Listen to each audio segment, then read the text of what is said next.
Hello and welcome to Make Ideas Reality, the podcast. This is a podcast dedicated to everyday creative heroes making their ideas reality that wouldn't necessarily get their story heard. I hope to inspire you with their stories, give you courage to leave your comfort zone, think big, and be the badass creator you are meant to be. I'm Justin White, aka The Garage Avenger. Let's do this!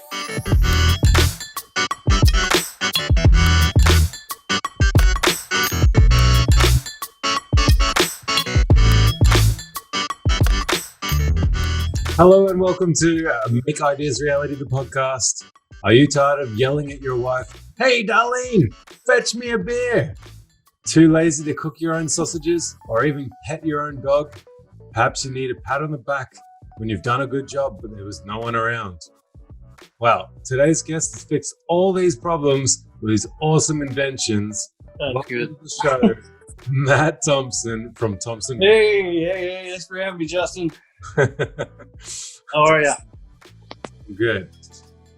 Now, I just want to give people a little history of sort of how I kind of stumbled on your work. So I'd actually seen your work quite a few years back, like before I even knew what a maker was.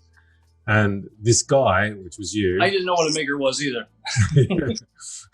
he made this lounge chair with a built-in mechanical beer can dispenser. Does that sound familiar, people? I mean, so for beer fridge. Anyway, yes, that was Matt Thompson, and he partly inspired the idea of the beer fridge. And this, his work always seems to have like an element of fun about it, which I love, and I always seem to smile when I see it.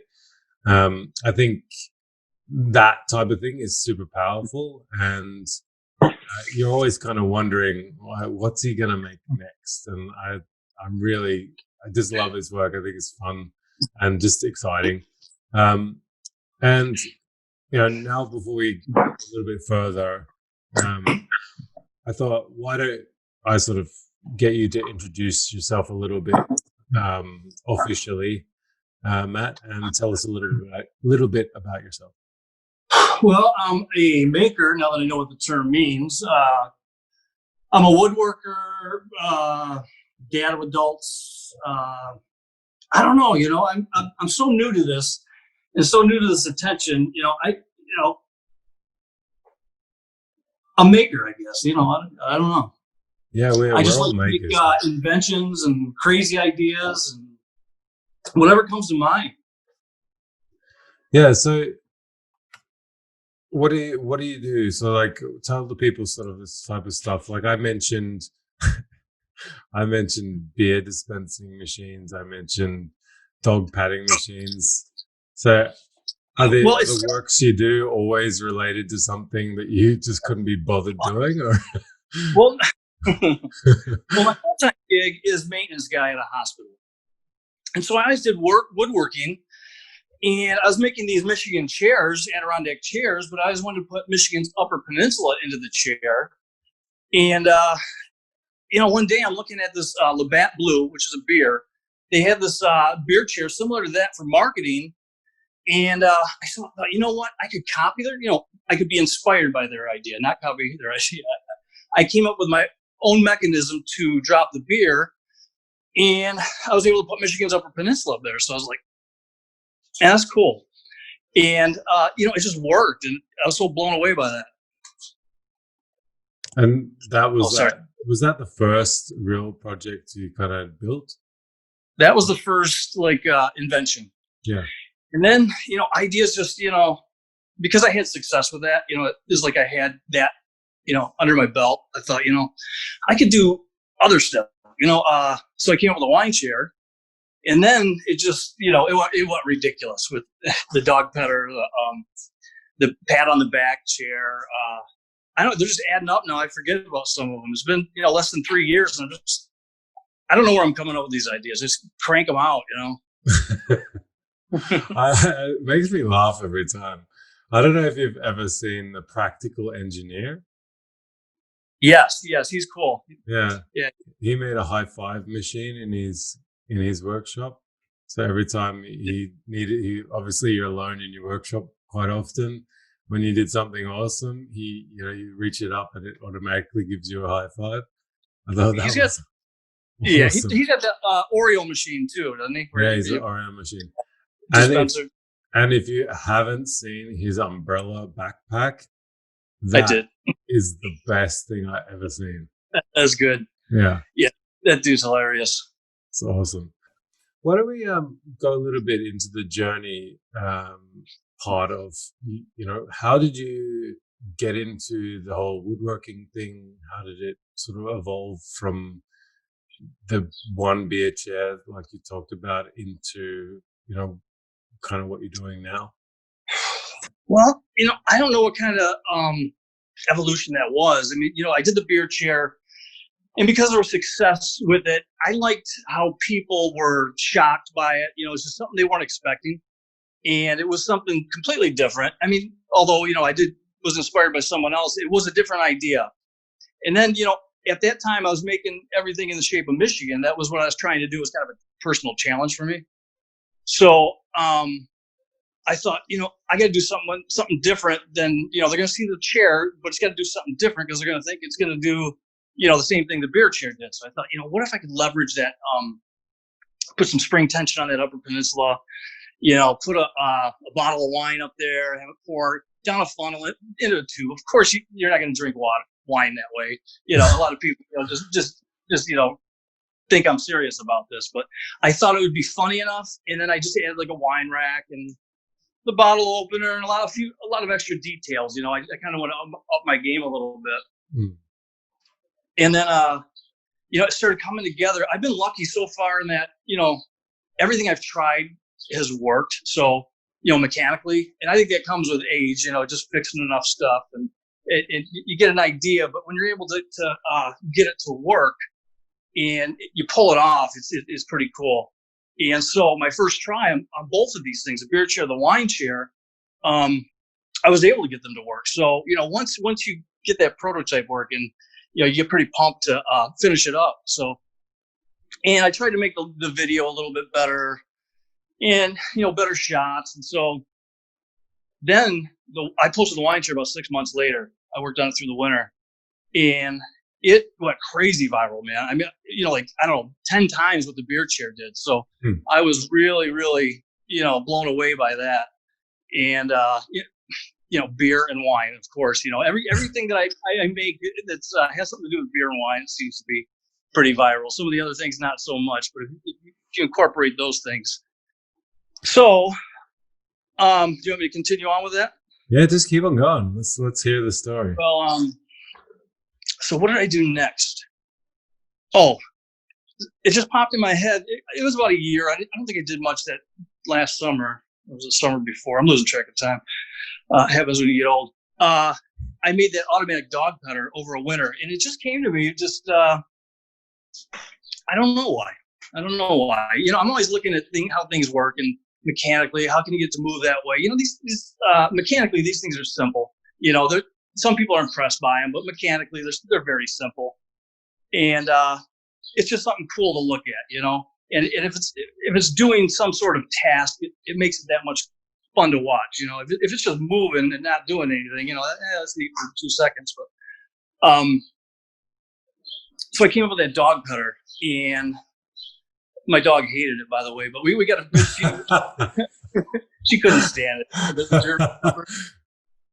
What, you didn't like a wooden hand smacking her ass all the time? It was hardly touching her. But I gave her so many treats.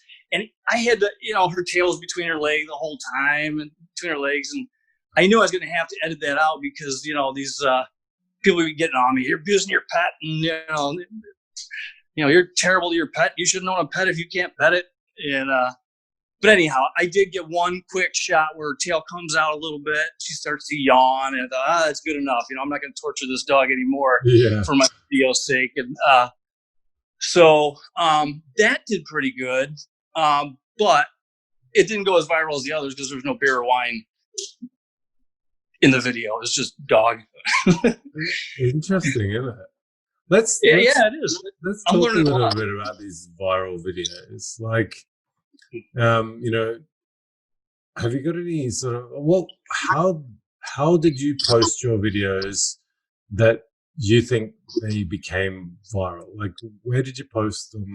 How did you? What type of Well, videos are they? You know, like how long are they? Sort of, yeah, that sort of information. Because I think this would be super valuable for my sure. listeners, because maybe they also would benefit from having that knowledge.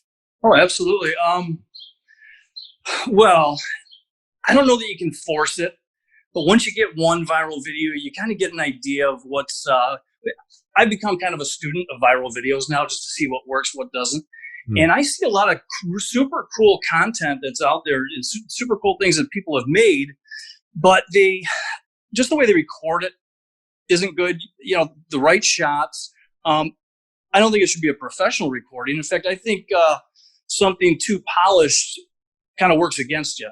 I think it needs to look a little bit rough, and that's why my best work looks a little rough. So anything, it doesn't have to be too fancy, the shots, but short shots, depending on what the action is in that shot of the video. I mean, I try to keep to like 2-second shots. Well, first of all, you got to have something good. you have to have made something good or interesting, or record it so that it looks interesting. What about the shortness of the videos? Like you talked about 2-second clips, but like most of your videos are quite short. Like they're what, 30 seconds long? Mainly, which are most of your videos are done. Well, I try to keep it under a minute for Instagram. Yeah. The beard chair was only 30 seconds. It was so simple. It was short and sweet. It was my first time doing such a thing. So I was like, I just want to shoot exactly what it does, what I think people want to see. Don't linger on any shot without anything happening. But, I guess the opening shot was interesting enough too. The shape of Michigan. It's another funny thing. That's the shape of Michigan. It's Upper Peninsula. I was really amazed that people outside of Michigan found that interesting, because I mean, to be honest, did you know what Michigan's Upper Peninsula looked like before you it looks like a weird fish. Right. That's what everybody says. Like a mongoloid fish. And I reckon probably half the people are like, what the is that? Yeah. But they were still interested in it. Yeah, Maybe that's part of the interest, because like, what the hell is that? Well, I don't know. The beer comes out of it, so that's cool. But back to your question, I stick with primarily 60 seconds. And, some of those things that I've made, it takes 60 seconds to show everything that I've done. And there's usually, if the best shot, I might repeat it once. But I figure, if they like it that much, they can go back and watch it again. But I think it's very important to put the most interesting shot as your thumbnail. Yeah. And you might want to ask a few people, what would cause you to does that look interesting? Which thumbnail looks most interesting to you? You think what looks interesting, but I'll ask my family members. Like on my bottle opener, they thought the best shot was showing the whole bottle opener. Have you seen that bottle opener and cap catcher that I made? And sometimes I'll just put like a split second at the front of the video showing the best shot, just to grab attention. And you see it done in a lot of videos that are posted. It's all of a sudden that first shot's gone, but it comes back later up in the video. Yeah, and that's an interesting point, because that's something I saw from watching your videos. It's like, okay, I'm doing this wrong. Like I can see that, like I'm like stuck in watching your videos, and really, ever since we had a little pre-podcast chat, I started sort of studying a little bit of your videos and seeing like, oh shit, okay, well that makes complete sense why people are sort of attracted to that. Like it makes sense. And I'm looking at my own short type of videos. I'm like, I didn't hit the mark at all there, so. I think for a lot of people, they could learn a lot from just having a quick look at the style and the type of shots and just the way it's presented. I think it was something that I took away from it. I was like, okay, well, I need to be more to the point, and I need to show the things that are of interest. And that's because you may have worked 6 months on one particular part that nobody's going to care about. You know what I mean? Yeah. I will. And makers they'll appreciate that, and that's the thing. You can make multiple videos, but if something for the general public, they want to see moving parts, of course, but not too much of it. The end result. What does it do? I think is what you got to hone in on. But it's funny, you were asking me. I appreciate you saying that about my videos, but I never ask people, how long do you watch my video? If you ever watch it to the end, I don't know if people cut out after 10 seconds or what. Like the picnic table, that video is kind of chaotic. I was having a hard time to try to make people understand exactly what was happening. What do you think of that? Did you get the gist? Did you understand everything that was happening? Okay, yeah. So for those people that haven't seen, Matt's made this picnic table which cooks sausages and rolls drinks across the table. And the first shot from that video is got the sausages cooking with these rotating arms to push the sausages along. And for me, that was what the hell is going on here? That was like, I was like, because also too, for me personally, that mechanism you're using to push the sausages along is very similar to the mechanism I'm using in my sofa beer fridge that I'm building at the moment. So for me personally, I was attracted to that first little scene. I thought, what's going on here? Why is there mechanical arms swinging around and moving sausages? And then I realized it was actually a automatic sausage cooker. And the kicker for me was the fact when you put the yes. So this is a podcast. We need to explain this. So what happens is Matt has this lever which you pull, which pushes the sausage out into the bread roll and squirts the sauce on at the same time. Well, there's a button for mustard, and there's a pump. It's a button. There's a button at the top. Yeah, it's an electric pump that pumps the mustard. So we got a lot of shots of mistakes on that. So I think that's where I found, and of course, once you get interested in something, you end up watching the full thing because you want to know more about it. So, for me as a maker, I found it interesting because I wanted to know how it was working, what you were using. Like for me, that's what I found interesting about it. So, but I mean, not everyone is interested in the same things that I am. Exactly, probably the opposite. Like majority of people, the public are not. And you've had quite a few videos do really, really well. And I was kind of thinking, like, if you wanted to share a little bit about dealing with, these videos going well, like what has happened? How did you deal with, what happened when the videos went viral and, what to do and what snake oil salesmen came around the door knocking. If you get one, what should you do when you get one? Yeah. I've known a few people that, have contacted me. Hey, Matt, we're getting a viral video. What should we do? And, I went to Reddit. I'm like reading up on, what the hell should I do here? Well, what happens is, walk and talk, more comfortable. So my beer chair went viral for like 2 weeks on my page. And I think it got up to like 10 million views. And then I thought it was done, kind of trailed off. Then Unilad contacted me. At the time, I didn't know who Unilad was, what a Unilad was, I do now. But so I'm like, I checked them out. He said, can we share your video? I'm like, yeah, why not? I'm having fun with this. I'm having fun reading the comments and, just everything about it. So what happens is when you get a big site like that, Unilad, Lad Bible, when they share your video, it gets the attention of everybody because they're like the biggest social media pages. So then everybody comes knocking on your door. Well, it's funny.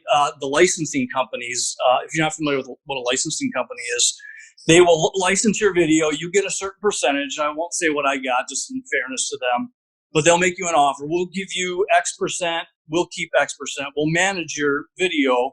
We'll shop it to TV shows, sites like Unilad, and other sites will pay, some money to use that video. But you no longer have that freedom to let someone else share. They manage it. It's, technically your property, but, you'll never be able to have it back solely again. You basically sign them to manage it indefinitely. And so, and the good thing, there's good things and bad things about that.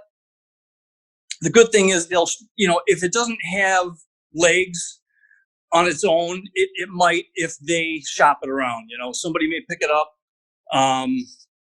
and, market it to, TV shows, big sites like Right This Minute, the List TV show, they will go to those sites like Jukin Media and Viral Hog, and there's a bunch of other ones, and just scan through them.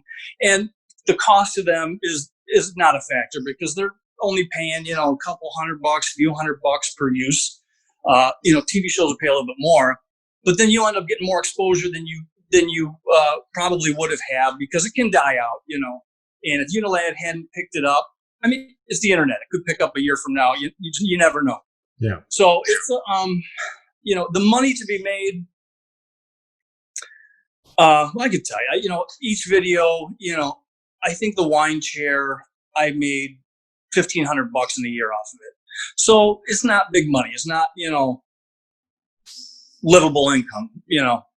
But that's what you wonder when you first get a viral video, because everybody's saying, well, you're supposed to be making a ton of money off this, Matt. How are you capitalizing on this? How are you monetizing this?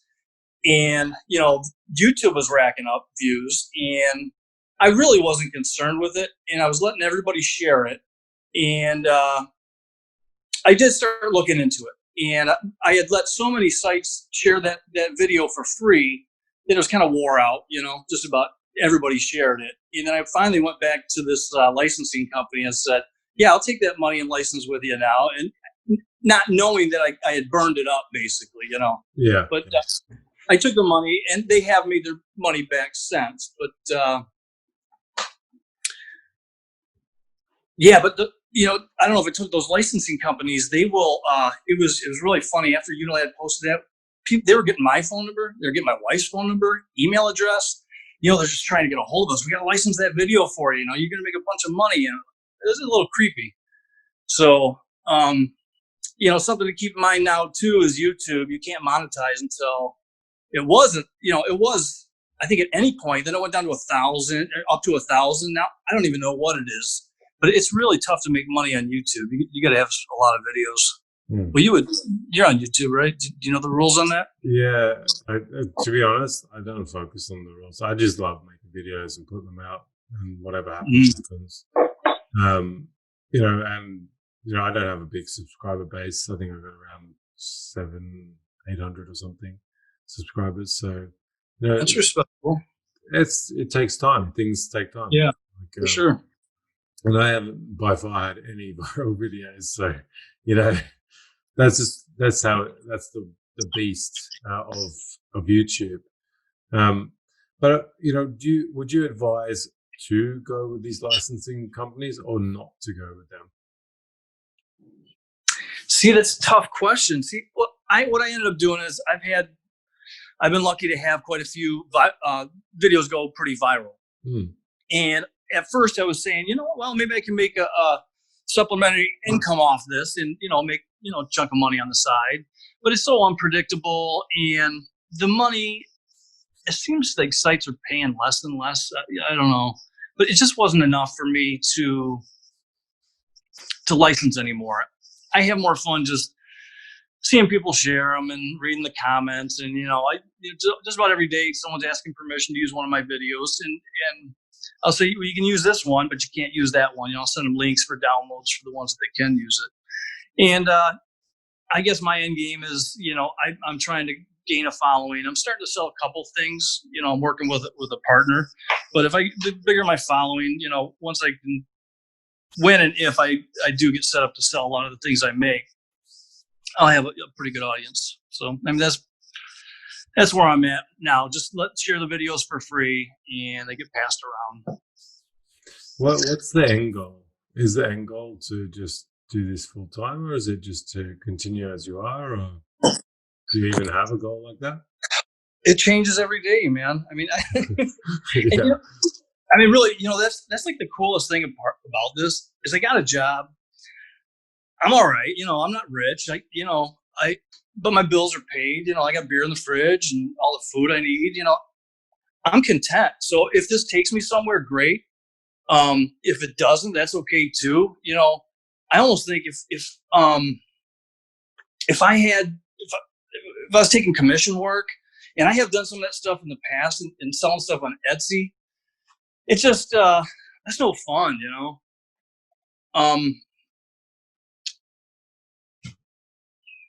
I just like making the ideas that come to my head. I mean, I don't know how else to explain it. It's just like I can't buy this kind of fun. Well, let's talk about that. The ideas come into your head because this something I love too. Like I love coming up with crazy whack job ideas and then just nutting them out to make them reality. That's kind of this whole podcast, making ideas reality. And so what about your creative process? Like, how does it all start for you? And then how do you work through that idea to like actually produce the cool invention or whatever you had going, in your head? Man, I wish I could explain it. I really don't know, man. I mean, it's just like I get this idea and it's like, boom. I mean, I get a lot of ideas and I try to think, what if I could make this do this? Or I try to focus on common things that people can relate to worldwide. Just about, like everything beer related, wine related, pet the dog, the bottle cap opener, those chore wheels, everything is relatable. It's not like, and it's good, clean fun. So I try to find simple, everyday tasks, and something ordinary, like that picnic table for the squirrels was that popular there? I don't know. I loved it. I No, just thought it was not good. mine, but a picnic table made for squirrels. It's like they're all over the internet right now. I didn't know that. I didn't know that. You didn't? Nah, Well, I'm not cool. Like I'm well, not. I'm not watching apparently squirrel picnic tables, man. apparently there's people making money from them, but it's just a small picnic table. This guy mounted to the top of his privacy fence and put a cob of corn up there, and squirrels came to it, and the internet blew up, man. I mean, it was just a picnic table. So I thought it would be funny. I tried to come up with an idea and say, how can I notch this up a few notches to the level of ridiculous, and everything I make, I do try to have an element of ridiculous, clever, funny, and kind of cool. So I try to find the right balance of those four things. The ratio is not the same on everything I make, but it gets different reactions out of people. So that's kind of where it all starts. So I try to take something like that squirrel bar. I made a squirrel bar. It's a nut bar and it lights up at night. And it was I thought it was a really cool idea, but I thought, what would make it ridiculous? So my wife actually said, I get some LED lights we can put on it. I put a little staircase. It's ridiculous. But it's kind of cool too. And I just did the same thing recently with a bird feeder. I made this bird resort, and I stole a cooking pan from the kitchen for my wife because we were on lock-in. So I had to use fence pickets that I had, cedar fence pickets. So I took this cooking pan, spray painted it blue, just made this like patio set with a bar on it, like in a resort. And I put that thing. I put LEDs on that too for at night, but it's just taking things to a different level. And that thing, I caught a cardinal on it the other week, and I posted that video last Wednesday. It's already got 1 million views, and I've done nothing to. Yeah, I got a pretty good base to start with, but it's just making things next level. I guess that's my formula. yeah. Because I thought that project was interesting because it's not overcomplicated, but it's got the bar, and it's, with the bird seed and everything, and then it's got the swimming pool, which it doesn't look just like a bird bath; it looks like a swimming pool. I know. So it's like it is a bit over the top, and I love it. It's good. I mean, I do want people to look at my stuff and say, "How stupid!" But, because there's someone who will say, "That's the coolest thing I've ever seen." Just those different reactions are so fun to watch. You mentioned too before that like you're just on a high, just making the stuff you're making. Oh yeah, like it's I'm pretty much a high wired guy. I got a addictive personality. Whether it be nicotine or endurance sports. It seems like I always got to take things like to a next level, and that's where I get a buzz. And that's kind of the same with this stuff. You start with the idea. And I'm sure you can relate to this, is that the idea, you kind of get a little high off that thinking, man, I'll bet you I can make that. And then you start working on it, and then you make this prototype, and that works. And then you get a little buzz from that too. And then, there's little buzzes along the way and excitement, and it's just addictive, And then you finally make the video, and then when it does great, man, that's a buzz too. But then when you make one that doesn't do so great, you still want to seek out that high again, just like like an addiction. So you just try to come up with new ideas, Like I get a buzz just making videos, because often my videos are ridiculous, and I put a lot of extra stuff that's going into them. Like there's a lot of tomfoolery, there's a lot of like completely irrelevant scenes that have nothing to do with the project. That's awesome. But it's my personality, right? So, but I love it. Amazing personality. but yeah, like, and I get that, like, because I get that addiction to it. Like I literally, on the Sofa Beer Fridge Part 3, which I'm producing now, I'm at a stage, and I've got the music set up that I love. Like I just love this music that I picked for this scene, and like I'm excited to film that scene all the way through using that music, because I think I already know where I'm going with the scene literally because of the music. Sure. And that gives me a high too. Like I go in the garage knowing that I'm going to be filming this scene. I know exactly what it's going to look like, how it's going to feel to my audience who's watching it. And so it gives me that buzz. And the more that you do it, the more that you can pull it off. And I think it adds that much more excitement too, knowing that you can make it happen. Well, I think that's a common thing with makers. We never really say we can't do anything. Mm. And, it's funny too. Like I was at work today, and, the kids wanted to hear a song. And I was like, I don't know how to play any Norwegian songs, like, the kids' songs, right? I've been working in a daycare for like forever, but I never sat down and played something on the guitar.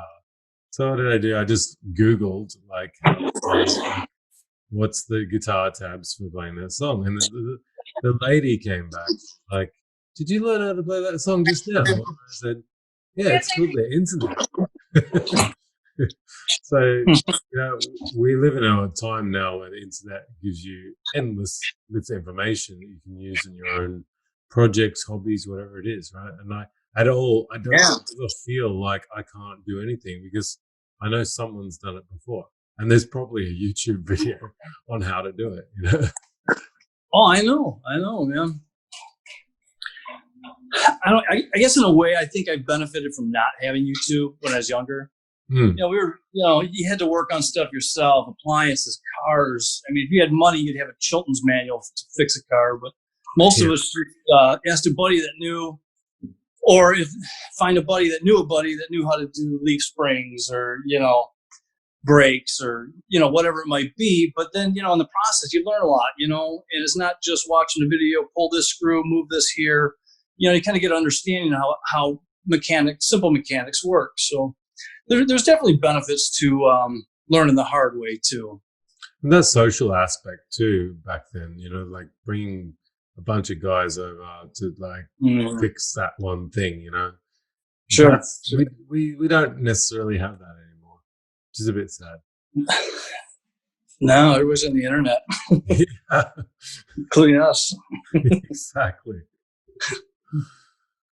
Well, I thought we'd launch into story time. Have you got a story you want to share with the audience? Story time. She stared at the gown and thought, yes, this is something my husband would wear. Story. All right, I'll tell a story. My wife doesn't like me to tell it, but I think it's funny. Awesome. Yeah, it's kind of gross, but it's not terrible. So my son was, he's 27 now, but he was this little kid. And my wife, he was in the shower. My wife calls me, and I'm on my way home from work, and she's like, Matt, you got to get home. Matt's intestines are falling out. I'm like, what? And she's like, yeah, his intestines are falling out. There's something red coming out, and she's freaking out.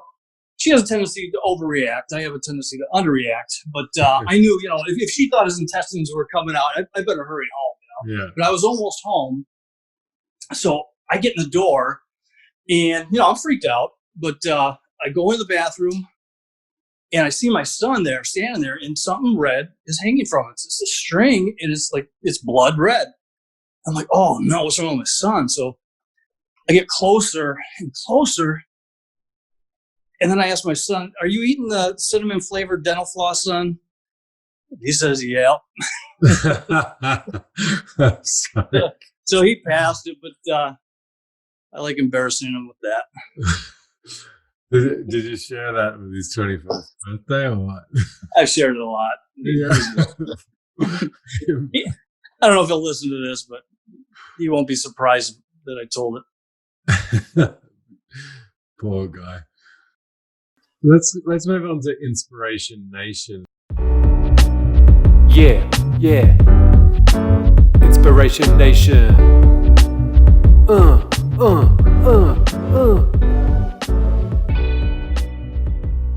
This is the section where we kind of give shout outs to what I like to call everyday creative heroes. And they're kind of people that are probably not so known, that are just doing their own things and probably to make their day, give them a shout out and give them a positive feedback to keep on going and doing what they're doing. For sure. So this guy that I've been following, I just recently started following him, but I just went through everything on his Instagram. His name's Hugo. He's from Argentina, but he makes fishing lures, and he makes fish sculptures, and he airbrushes them.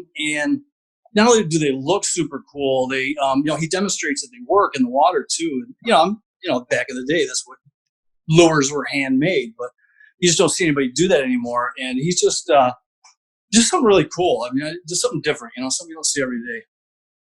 What's it about his work that really stands out for you? I mean, just the detail. I mean, from the eyes to the gills, the colors. It's just it's an art, And I appreciate art. I don't really consider myself an artist, but some people just have such natural talent. And he uses hand tools, traditional hand tools, which I really don't, And he's just able to sculpt these fish and like pipes and things like that. But he's just so super talented. And I just I'm looking at his page right now. But every little detail, the eyes look real. He's just a very talented guy. Yeah. So what was his handle again on Instagram? His handle is HUMAS art on Instagram. Right, Humus art or hummus art. I will put that in the show notes for everyone that wants to go check him out. But I also had to give one. Can I give one more shout out? Of course you can. Let's Someone hear inspires me. My oldest daughter, Brooke, she started working with epoxy I don't know, a year ago. But I didn't think much of it at the time. But now I'm seeing the work that she's doing, and she does super cool. I'm going to show you. She does all these inlays, like coasters. Can you see it? Oh yeah. Flowers and branches and just really cool stuff I didn't expect her to do. And she's doing all kinds of, and people are buying it like crazy, and she's selling out everything she makes. So, but her handle is Head North Collective. think it's Head North _collective. Cool. So there's that. Well, now you can go support Matt's daughter as well, guys. I will put that in the. I will put her in the show notes as well. I'll put a link there for you guys. And she's not selling stuff to people right now. She's just selling to coworkers. So it's not. I'm not trying to promote sales for her. No, it's all good. I mean, it's family too. Like, if my wife was, doing something, I'd probably give her a shout out too. So, but only if she was good at it, right? Yeah, she's only good at everything she does. So it's right answer. She's not here. She's crap at everything. No, she's awesome. Okay, we're going to go into random question now. Random question. All right. Are you ready? No. Okay. This is like some people have in the past gotten upset that there's no specific answer to these questions. Just so you know, there's no specific answer to your question. So, are you ready? Go ahead. What's three things you could buy at a store that would make the cashier laugh? Hemorrhoid cream. It's always hemorrhoid cream. Adult.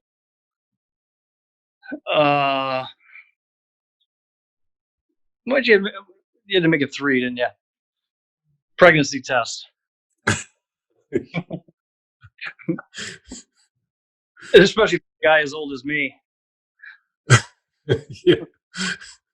Look at this poor guy. This guy's ready to retire and he's buying a pregnancy test. I'd probably just buy like a really over exuberant piece of fruit that resembled a male phallic symbol, and a pack of condoms, and maybe something like a dirty magazine or something. I'm not sure I'd throw hemorrhoid cream into that either. That'd be a bit too much. Yeah, add that to your order. Yeah. We're going to go into Hacky Sack right now. This is Hacky Sack. I will not apologize for this bad intro. Is there any tips or tricks that you want to share with the audience at all? I don't really have a hack that I could think of, but I do have a kind of a hack of a tool for people that make the same shape items and sell them that don't have a CNC machine. This is everybody's familiar for the most part with a flush cut router bit, but a lot of people don't seem to be familiar with a flush cut spiral router bit with a double bearing at the top. Are you familiar with that? No. So this cuts, it's just a 1/4 inch too. Yeah. And it's built with a double flute. It's a spiral upcut if it's on a router table because it pulls the material into the table instead of pushing it away. You got to be specific about that. And they don't really sell them at Home Depot or like the big box stores. You can get them online, and they're about $20. But the cool thing is traditional flush cut router bits. It's like you had to take a bunch. You put your template on the material that you want to flush cut route, but then you'd have to shave off a lot of that excess material before you started in with that bit. This thing will tear right through 3/4 inch. I've used some maple on it. It just cuts through like butter, and you actually cut faster than what a CNC machine would. It takes some time to get used to handling it because I've broken a few bits, but for $20-$25, you can go through you can make a lot of pieces with that. Yeah, so you don't have to trim it close and then use the flush cut bit. You can just push it in and drive it plow around. right into it. Yep, plow right into it. It just right through. It's amazing. I love that idea. Love it. So it's I get them. I have no connection to precisionbits.com, and they're like $20-$25. The carbide, they last for Yeah, that's for a while. I've gone through quite a few of them. Spiral, upcut, flush cut, 1/4 inch router bit. Nice. No, I think if I had one, I'd probably use it all the time. I've got this crazy idea that I need to finish this off a beer fridge first, but after that, I'm got another idea where I'm going to probably need a flush cut router bit, or now a spiral flush cut bit. It's for people that make and sell stuff and it's the same shape over and over again. Like I was selling a bunch of stuff for a long time and I didn't have a CNC, but I had templates for everything just so I could crank them out. And so, I would just put a couple screws and zip that out in like 10 seconds in small pieces. So that's my hack. Nice, man. Cool. Let's wrap it up.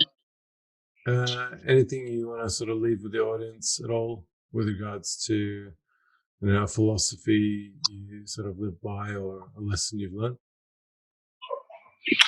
Well, for me, I say keep your day job. So it enables you to do what you want when your bills are paid. And if you can, like you're doing now, if you can get to a point where you can make a living off it, then that's awesome. But, I tell my kids the same thing, do what you love when you get home from work, pay the bills first, but, just be crazy. I'm sure you get the same advice from a lot of your makers, just, think outside the box, over your used phrase, but, be different than other people. And that's what has worked for me. Yeah. And I also add, like, with regards to the day job, like, you don't need a lot of money to like live good. Like, look at what you're spending money on, and then you'll find you got a lot of extra money to use on your passion. I think a lot of people sort of get caught into the idea of getting the big house and the cars and all that sort of stuff. Keeping up with the Joneses, yeah, especially here in the States. Yeah, with the money they get from their day job, and then all of a sudden they don't have the money to go full time into, for example, making, because their expenditures are too high, and and that big jump to go from their day job to making full time is a huge jump. Whereas if you'd maybe thought about downsizing a lot of stuff and looking things simply and living simply, then that jump wouldn't be as big. So that's kind of like what I'm doing now, reduce the amount of expenditures we have and just, take things as they come, and we'll see what happens in a couple of years if I can do that or not. And if you have a cooperative spouse, well, I mean, that's a big factor, guys, Sure. as you know, like you got to have that partner that's going to support you through that journey too. Like I feel super lucky that I have Kristen that's supporting me. So, yeah, that's cool. Where can people find you, Matt? Thompson Woodworks, at Thompson Woodworks on Instagram, and from there you can find all my other links. But at Thompson Woodworks, Thompson with a P. Awesome. I just want to say too, thank you for coming on the show. I know this is your first podcast, and you haven't been you haven't been in the public eye so much with regards to sharing your journey, and I just want to honor you with that and say thank you. And I want to sort of thank my listeners for listening. And be sure to go out and find Matt on Instagram at Thompson Woodworks. Right. And then, go check out his awesome inventions. And then be sure to tell a friend about his work and the podcast. And, share and live the creative life that everyone's trying to live. I think it's important to share. If you were on this podcast just like Matt is today, you'd probably want people to share, and I'd love you guys to do that for Matt today. If you want to at all get in contact with me today, just hit me up on Instagram. I'm always open for your DMs. You If you want to be one of the cool kids and join the GA Nation, you can do that by heading over to Patreon. Otherwise, you can just help as much if you create a viral video of a cat listening to the podcast, or hijack your local supermarket's PA system and play the podcast through it. Thanks so much for listening, guys. We really, really appreciate you all listening in. Please go check out Matt Thompson at Thompson Woodworks on Instagram and Facebook. Enjoy his fun inventions. Until next time, keep pushing yourselves, keep ballsing up things, keep learning, get inspired, and I'll catch you on the flip side. There we go, we're done.